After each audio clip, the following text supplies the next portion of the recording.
Hi everyone, this is Jim. Welcome to round 30 coverage of the Zurich 1953 Candidates Tournament. So we're finally there. This is the final round of the tournament, the last chance for players to make their mark in this long and grueling contest that extended over a 2-month period. I'll have some comments about the tournament and the players and also the Soviet era in chess generally, but I wanted to take a look at one game from the final round. So I picked this game between Laszlo Szabo, the Hungarian grandmaster with the white pieces, playing against Alexander Kotov, a Russian grandmaster with the black pieces. So Szabo kicks off with d4. We get knight f6, c4, e6, and knight c3, allowing the Nimzo Indian.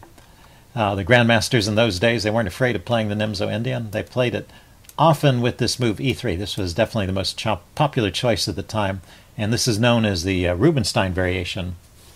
And it's a line I play myself, and it kind of highlights one of the interesting things about this tournament. I guess I'll return to this point later, but this is the openings were pretty solid by this time. It's not like a tournament from the 19th century where you had to shake your head to look at some of the ways that they played in the openings. By the middle of the 20th century, when this was played, a lot of the ideas about how to play the opening had been pretty thoroughly worked out, and there were some solid systems. So you can actually take openings from this tournament and still use them today, and occasionally surprise your opponents, because some of these openings have gone out of style for no particular reason. They're still solid ways to play, and it's just that players have gone in other directions in recent times, looking for other ways to gain an advantage. So the most popular move, for example, today in this position is to play queen to c2. So you can surprise your opponent by pulling out some of these old lines that are still quite good. Of course, I would check them with a chess engine first, just to make sure there's no hidden surprises, because they didn't have chess engines in those days, but they did have a lot of strong players looking over these lines, and they came up with some good ideas. So anyway, let's get back to the game.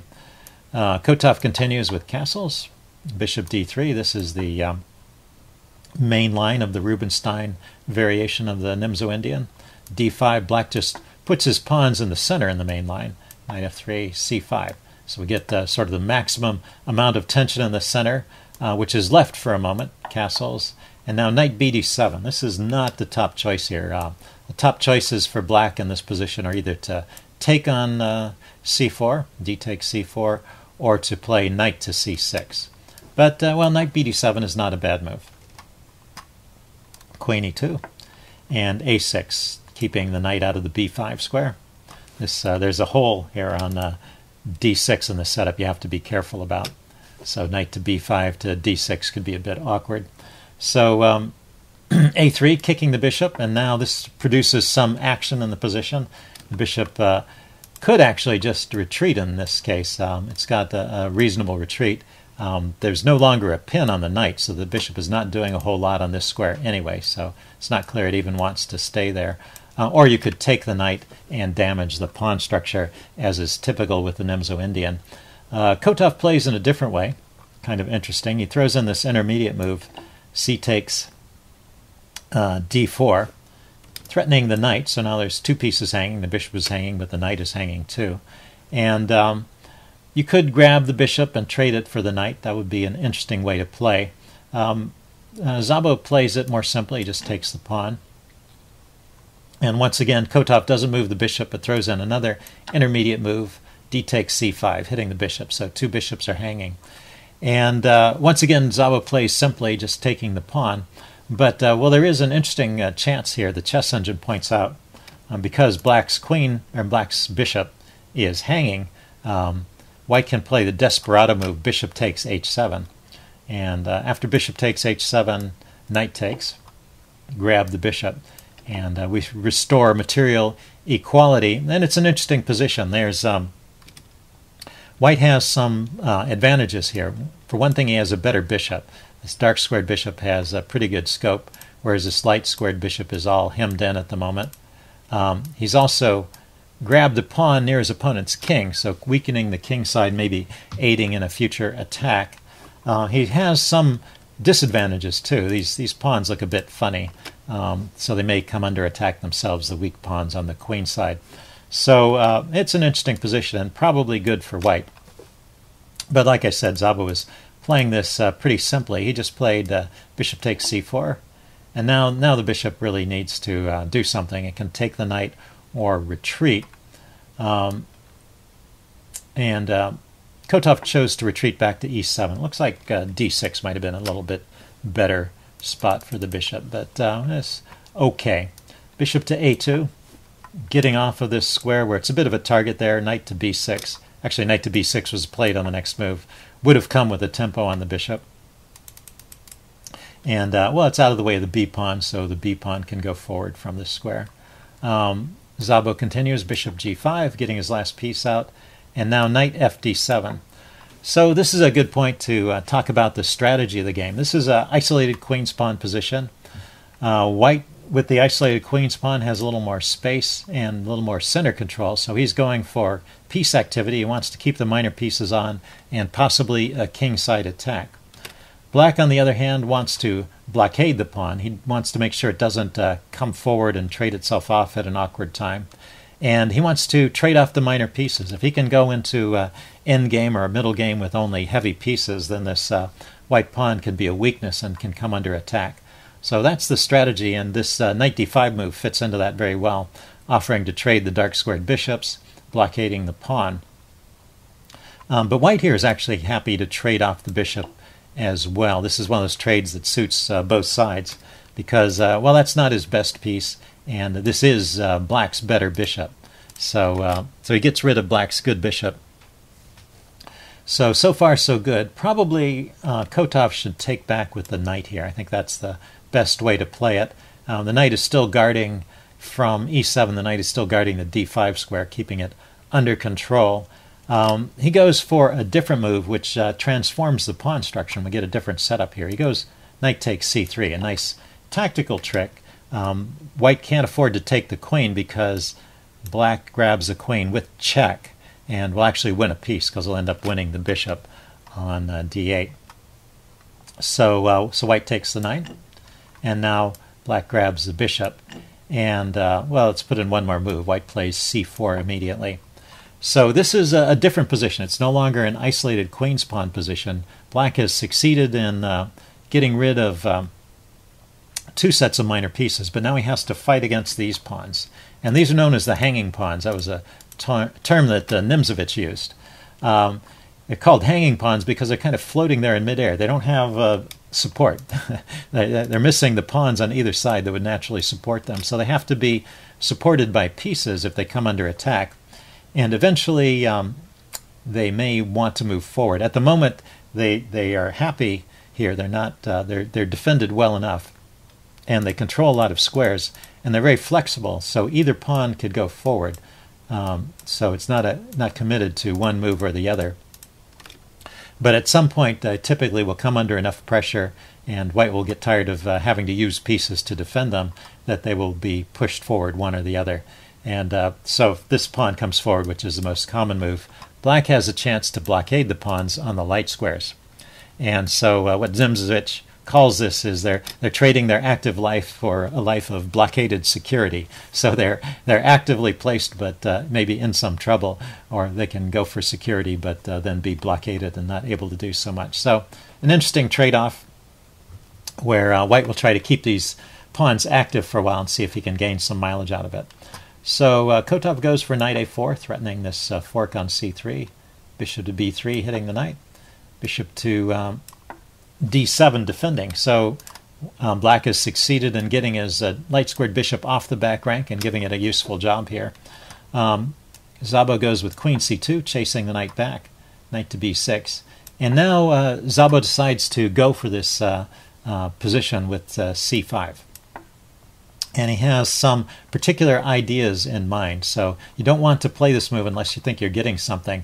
But the idea that he has is that, for example, if knight d5 were played immediately, he could play bishop takes, pawn takes. And now this is a great structure for white. This pawn is quite secure. It can't be attacked from the front because it's shielded by black's pawn. This pawn is the C pawn is well defended by the D pawn, and the two of them together are holding back the B pawn, which is backwards and can come under attack along the open B file. So this is a position with an advantage for white. Kotov doesn't go for this right away, but we end up in a similar kind of position. So he throws on rook a c8, activating his rook, pinning the pawn, saving the knight that way. And Szabo responds with the move knight to e5. There was one interesting possibility here that Laszlo passed by. He could have played queen to b1. This unpins the pawn and threatens the knight. And now if the knight goes to a4, for example, to avoid the exchange on d5, there's this great move, bishop to c2. A move that really illustrates the power of the long-range pieces. The queen and the bishop are lined up on h7, and at the same time the queen is attacking b7, and black has no way to defend both of them, so he's going to be losing some material here. Well, Szabo didn't play that way. He had a different idea. He went with the move knight e5, which introduces some more trades and more or less forces this. Well, we'll get there in a minute. Let's see. Black can't really do too much with his bishop. I guess he could move his bishop to b4 if he wanted to save it. But this helps bring the rook into the game. Rook f to e1. Yeah, this is still fine for white. Kotov decides to bring his rook to d8, defend the bishop, and get the rook on an active square opposite this d pawn, which may be weak now. And now Szabo goes for the move queen e4, unpinning the pawn, and at the same time taking a look at the b7 pawn, which he will take if he has the chance. So knight to d5, pretty much forced, and then he gets this exchange in. Bishop takes, pawn takes. And now queen takes pawn can't be played because of the discovered attack with bishop to b4 attacking the rook and attacking the queen. So the queen just steps aside to f4. And, well, there's a little bit of pressure on f7 here. Black decides to play f6 to chase the knight away. And we get another exchange. And so Szabo has achieved what he wanted. He got the pawn here. He has this great pawn structure, and he got rid of the minor pieces, so there's no complications. It's not yet clear if this is enough to win, so let's just see how the game goes. At least white has a clear plan here and a definite edge. So rook a to b1, attacking the b pawn. Rook to e8, grabbing the e file and going for counterplay. f3 now, controlling the e4 square. Doesn't want the rook to come in here and chase the queen away at an inopportune time. But rook to e7, preparing to double on the e file. Rook to f2, preparing to double on the b file. So both sides double their rooks. And now there is quite a bit of pressure on the b pawn. So Kotov decides to relieve the pressure right away with rook e1 check, exchanging off a pair of rooks, and then just retreating. So Szabo now moves his rook forward to b6, and not only freezing this pawn, but also threatening to come over here to d6 and win the d pawn.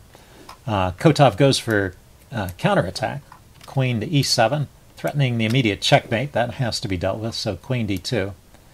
And now he plays his rook to d8 to defend the b pawn. He probably had planned this out in advance, this whole maneuver with the queen coming here to threaten mate, buying enough time to bring the rook over to defend the d pawn. But it turns out this is maybe not the best way to play. At least Brownstein criticizes this move. He thinks he should try and hold on to the e file as long as possible, whereas a rook d8 to d8 gives up the e file. So, for example, let's see. It's black's move in this position. If he just does nothing, though, it looks like white can get some kind of advantage here. The computer has this funny plan of playing h3 and king to g3, getting the king away from this mating threat. And if black continues to do nothing, just sitting on this file, then queen to a2. And now the threats against the pawns are starting to pile up, and it looks like black is going to lose material. So that's not good enough. Instead of moving the king around, let's see, what's an idea? after h3.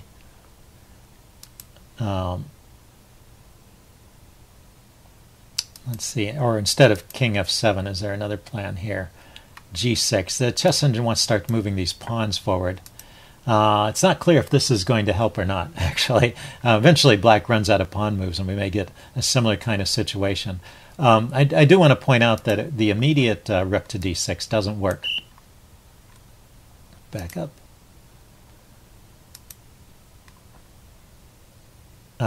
Say if the king goes here, the immediate rook to d6 doesn't work because black has rook to d8, forcing some trades, and it comes out okay. So after black goes into the stalling mode, white needs to do some maneuvering, but he may be able to get enough pressure on these weak points to break through and win the game. Anyway, so rook d8 was a little bit of a help to black because he goes to white rather because he goes queen e3 now and provokes this trade of queens. Now possibly Kotov thought he could hold this rook endgame, but actually this rook endgame is winning for white. Not maybe so obvious at first, but black does have two weaknesses, and his rook is passively placed, defending him, and white has a lot of freedom to maneuver. So it's interesting to see and watch Szabo convert this endgame. He plays this part very well. There is a threat of the king, or plan of the king coming in here and penetrating and just winning this d-pawn. So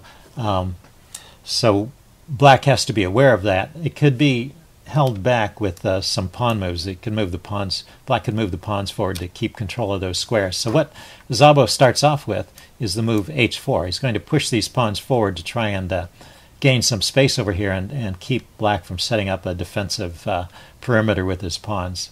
Black king goes to f7. The pawn goes all the way to h5. And now Kotov comes up with a way to defend this. He plays g5 with the idea of taking back with the king after this exchange. And now he's controlling all of these squares, so it's going to be difficult for white's king to penetrate. The king goes to f4 anyway. Kotov pushes on with h5, keeps this pawn from coming too far forward. g3. So Kotov has gained some space over here on the king side and kept white's king out. He now plays rook h7. There's a little bit of shuffling. We're on move 39 here, so we're approaching the time control. King goes to e3, rook e7 check, king back to f4, rook back to h7. Okay, so now we're through with this part. Both sides have had time to study the adjourned position and come up with their plans. The game was adjourned, and then the play resumes the next day. And Kotov has decided his best plan involves pushing pawns forward over here and activating his rook, and actually abandoning the d-pawn. It looks like this d-pawn is just going to be too tough to defend, so he goes active instead of trying to defend the pawn. And Szabo on his side has got a plan involving pushing his queenside pawns forward. He starts with a4. h4 is played here by Kotov. We get this exchange and the check. And now we can see that the king is pushed back, but it's doing a good job of defending. White's king is defending his pawn weaknesses, and also, of course, this the b pawn is still under attack, so the rook has to hurry back and hold on to the b pawn. And black's king is just a little bit out of play. So rook to d6 now, going after the d pawn.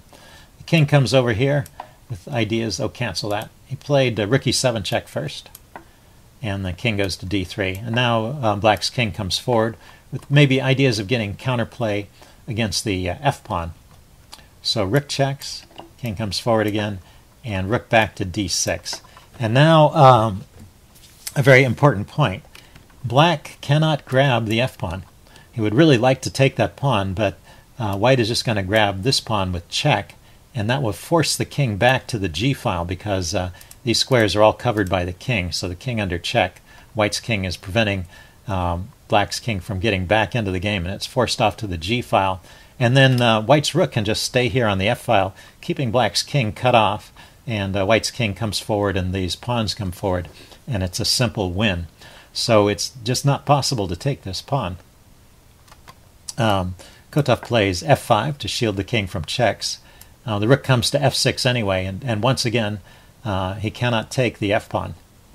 So he plays rook e1, trying to activate his rook from behind. The rook drops back to f7, attacking the b-pawn, and the rook goes to b1, defending. So we have a little dance of the rooks. It used to be that white's rook was here attacking the pawn, and black's rook was here defending the pawn. Now they've switched roles, where white is attacking from the side instead of in front, and black is defending from the front. And actually, there's one more switch that occurs in the game, pretty interesting part. Szabo continues with a5. He's got a simple idea of just bringing his rook to the b6 square and winning the pawn that way. Rook b3 check, hitting the king, and the king goes to c4, hitting the rook. And once again, he would like to take this pawn, but there's just no time to take it. If he grabs with either piece, then white is going to grab the b pawn, and then this pawn is too close to winning. It can't be stopped at that point. So there's no time for black to grab the f pawn, even though he's got two pieces attacking it. So he drops his rook back with a plan of defense. This rook is coming over here to f6, targeting the b6 square once again. Rook b6 and the exchange of rooks also would win for white. White would take with the a pawn and then push the c pawn forward for a breakthrough. With the king out of play, that would be an easy win for white. So rook h1, preparing to go back and defend, rook to b6, and rook back to h7. So the rooks have once again changed places, and we're back to the original setup with the rook attacking the pawn and the rook defending the pawn. But white's king is in a better spot, and the pawns have been moved forward. And now, let's see, rook to b3. There was time for white to come back and defend the f-pawn too. Rook to d7, getting in front. Oh, cancel. Rook to d7, getting in front of white's pawns, trying to slow them down, but d5 can be played anyway. The pawns just come forward now. They're really unstoppable. The king comes over and all the way to d6. Now Kotov plays f4. There's a threat from white. I'm just coming here and delivering another check and driving black's king away. So f4 stops that momentarily, but the rook just drops back to b1. Now rook to h7, just staying in touch with this pawn and also preparing maybe to come back to the back rank again. Rook to e1 check, driving the king back away from the pawns. King goes to f6, and now c6. With the king out of the way, it's time for this breakthrough. B takes c6 is played, and the king comes forward attacking the pawn. And Kotov drops his rook back to h2 to try and attack from behind, but after rook d1, he resigns in this position.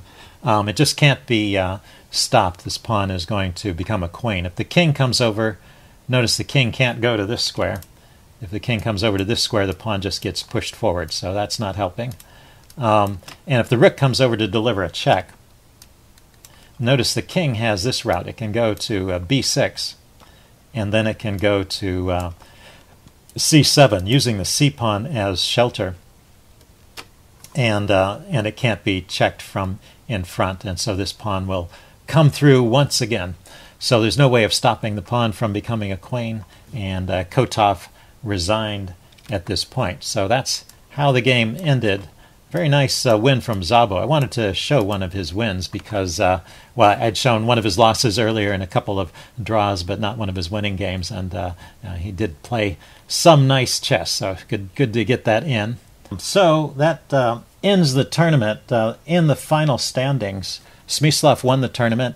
All the top players drew their games in the final round, by the way. Some of them were more fighting than others, but they were all ended up in draws. And so Smyslov ended up winning the tournament with 18 points. And then there were three players tied for second place: Kerez, Bronstein, and Reshevsky, all with 16 points each.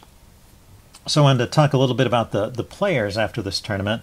Smyslov went on to play a match against Botvinnik, the current champion, and he lost that match. Botvinnik retained his title, but later in, let's see, when was it? In 56, yes, he won the next round of the candidate cycle. Smyslov won again, and then went on to challenge Botvinnik and win the championship. So he became world champion in 1957, although Botvinnik got a rematch in 1958. So Smyslov was only world champion for 1 year, but he did achieve the top. Let's see. We have Keres. Keres is an interesting case. This was the first of several second-place finishes for Keres. Let's see. In 1948, in the World Championship tournament that was set up in 1948, after the death of Alexander Alechin, left the title unclaimed. There was a match set up in 1948 to choose a new world champion. Keres came in third in that tournament, tied with Reshevsky, actually. And then in 1950, he played in the candidates tournament and came in fourth. So he was never quite at the top. And this was one of his best results in 1953, coming in second. But he also came in second in the candidates tournaments in 1956, 1959, and 1962. So 4 consecutive candidates tournaments. He managed to come in second, but he never came in first, never got a chance to play a match for the World Championship.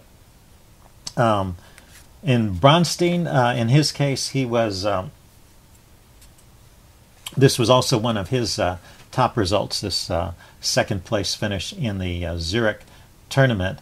But he had good results previously. He won the 1950 candidate cycle. He tied with Boleslavsky and then defeated Boleslavsky in a match and got to play a match against Botvinnik in 1951. And that match was actually tied, but because of the rules, the tie went to Botvinnik. He got to keep the title.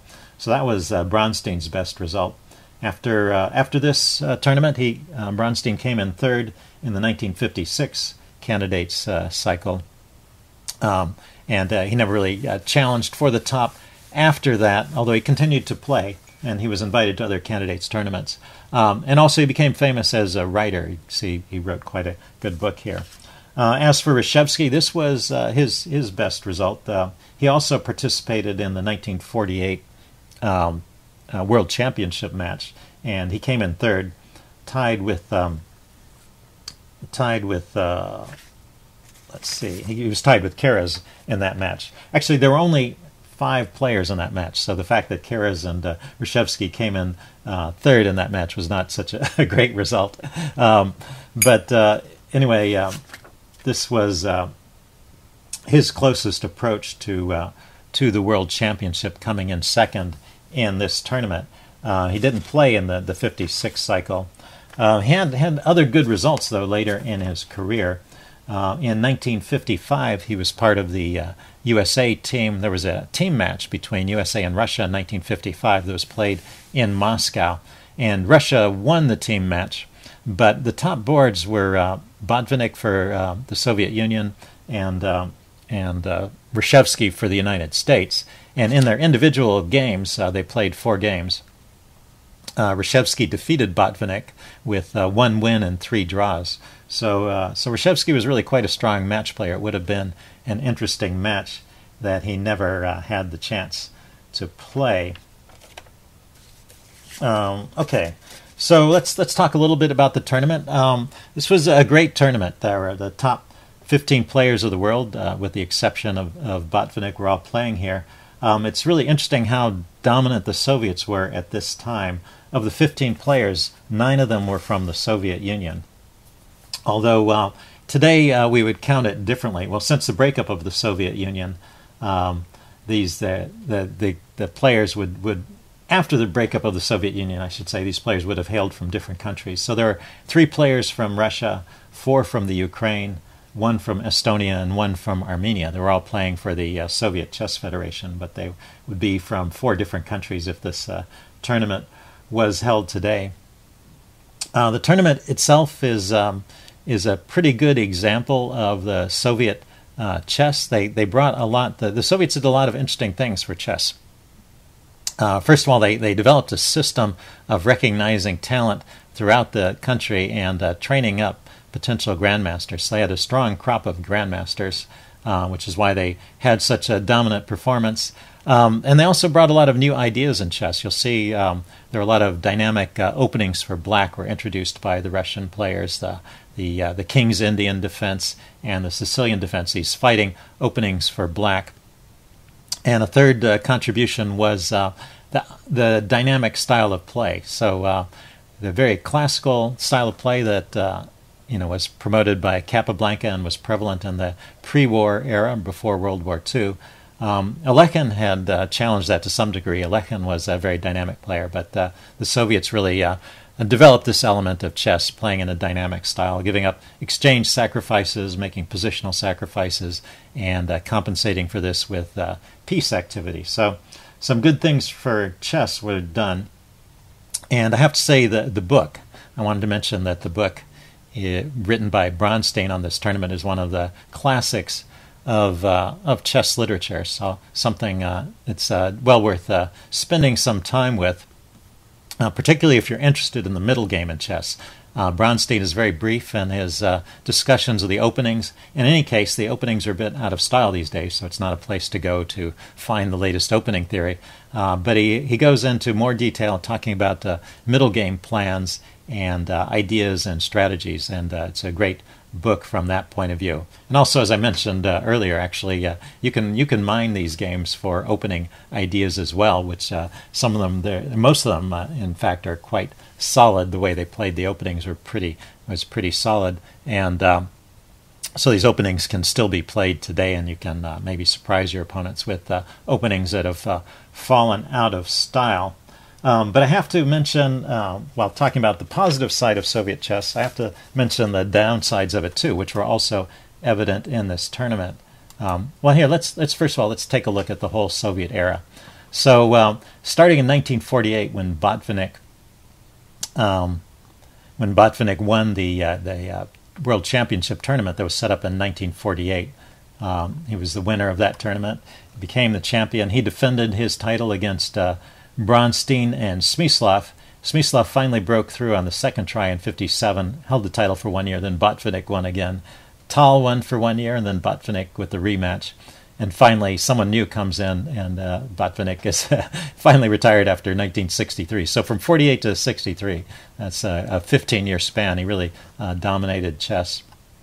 After that, there's Petrosian for 6 years, so that's 2 cycles. He defeated Spassky in the 66 cycle. Spassky won through in 69. Then the interruption here, Bobby Fischer from the U.S. was the one player not from the Soviet Union to hold the title during these years. Then Karpov for 10 years and Kasparov for 8 years. Now, the Soviet Union broke up in 91, so Kasparov was still champion at that time.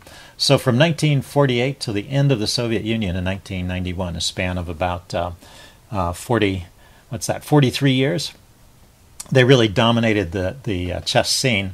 And not only the top players, but even their challengers, not only the winners of the tournaments, but even their challengers were also from the Soviet Union. But there was a dark political undertone to this. The Soviets viewed this as an extension of the Cold War in many ways. That they were really insistent that their players have good results, and they went so far as to encourage cheating and collusion.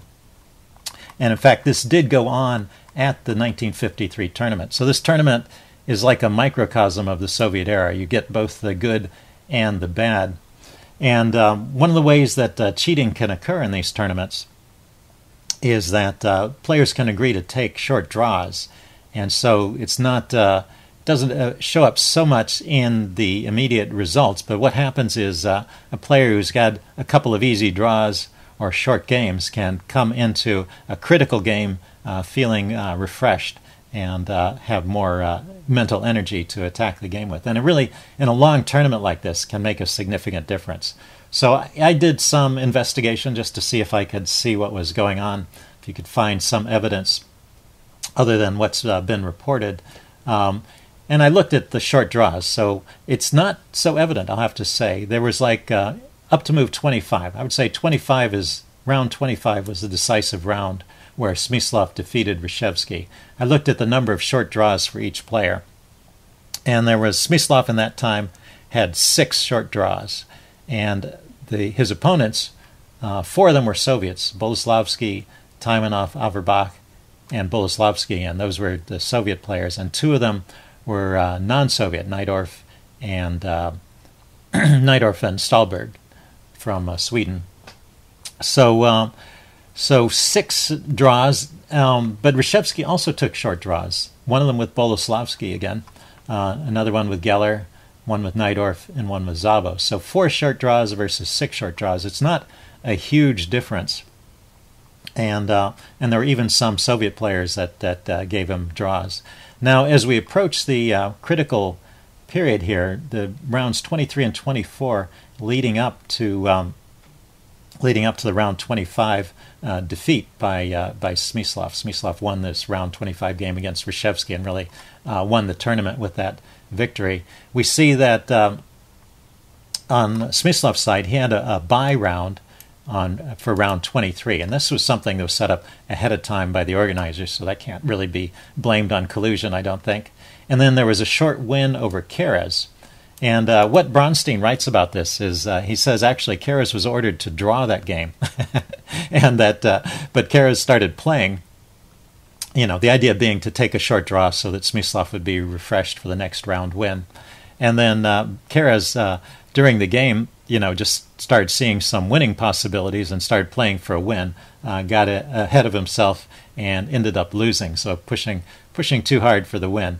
And I think, that's an entirely believable story. Keres was the kind of player. Other people have accused Keres of throwing the game, but I don't think there's any particular evidence for that. Keres is the kind of player that, he liked to attack, and he was often engaging in some unsound speculative attacks. And so it was very typical of his playing style, nothing really out of the ordinary there. And it's also kind of an example of how this political pressure might backfire. I mean, a person who's under pressure from his political bosses to win at all costs or to draw at all costs. I mean, maybe he can make a mistake, or maybe he can just decide to not go along with it. So, it's hard to say how effective this was. If we look at the games where Reshevsky played, he actually played 2 long games before round 25, and these games were adjourned. You see there are 60, both of them were 60 or more moves long. And so that really does tax your energy. Reshevsky also was one of the few players of the tournament who did not bring a second. So all the players of the tournament except for Reshevsky and Bronstein had seconds with them. And so when you have a second, they can help you with these adjourned positions. They can go over them with you and help you come up with new ideas. Whereas Reshevsky was doing this all by himself. And in the adjourned position against Kotov, he had it was a completely even position, but he had sort of convinced himself in his adjournment analysis that he had an edge and he should play for a win. So after that, he pushed too hard and ended up losing. And in the game against Geller, he actually did have a win. He had an advantage in the adjourned position, but in playing it out afterwards, he made a mistake and ended up drawing instead of winning. So one slip gave the win away that happened in the middle of the adjourned, while they were playing out the adjourned position. So those long games were not, it may be that the Soviet players, those were both Soviet players, by the way, Kotov and Geller, but it may be they were under orders to play tough and try and draw those games out, make them as long as possible to tire Reshevsky. But on the other hand, it was Reshevsky's choice to play that way, and he was always a scrappy player. He would push on, if he thought there was any chance at all. So it was very typical of Reshevsky's style to play like that.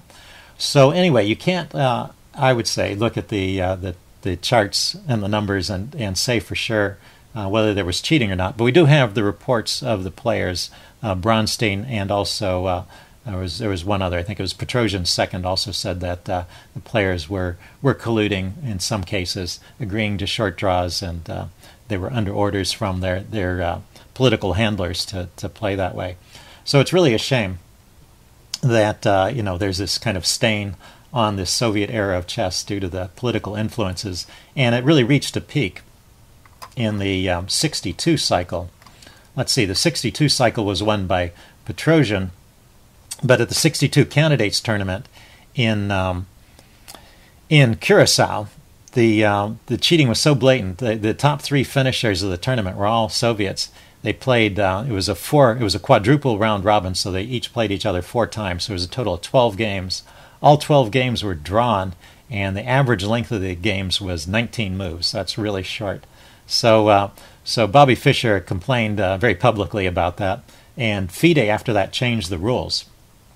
So after the '62 Curacao tournament, they changed it so that there was no candidates tournaments could not have more than 2 players from any one federation, any one chess federation.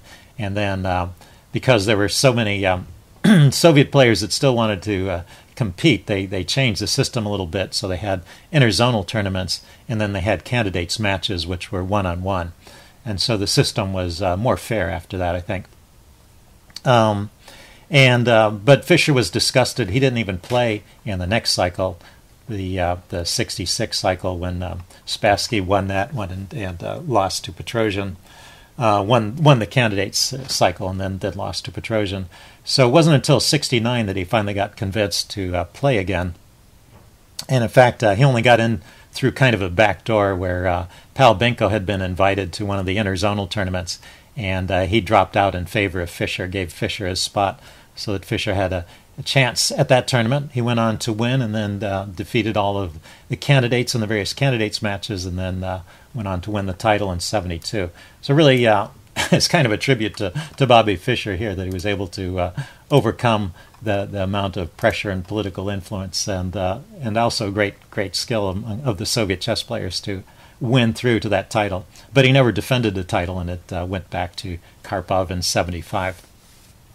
So anyway, that wraps up my discussion of this tournament and the Soviet era in chess. I hope you guys enjoyed all of this, and I will be back with other topics. I will see you then. Bye.